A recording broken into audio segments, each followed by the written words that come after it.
O 100 let zpátky se dnes vrátili lyžaři, kteří se sešli na Smržovském kedru. Konaly se tam totiž tradiční recesistické závody.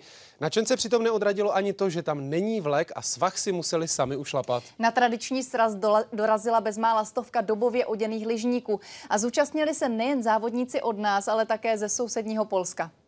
Ski z pořádného jasanového dřeva, kožené boty napuštěné sádlem, bambusové hůlky. Tak musí vypadat výbava každého pořádného lyžníka.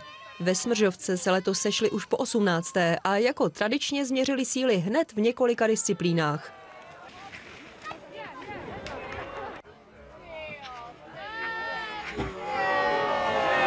Podmínkou účasti v závodech je meziválečná výstroj, mě tudíž na start vůbec nepustili. Výbava lyžníka vypadá tak, že to jsou starý rajtky, po pradědečkovi sehnaný, nějaký svetr starý, prostě nejhorší jsou lyžáky sehnat. A co teprve staré dřevěné ski, ty si každý lyžník hýčká jako největší poklad.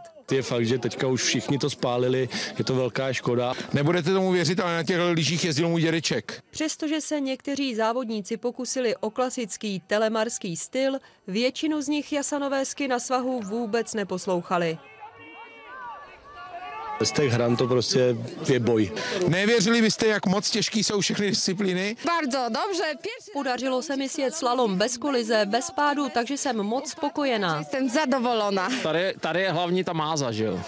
Protože jako kdo nenamaže, nejde. Jana Šrámková, Prima FTV.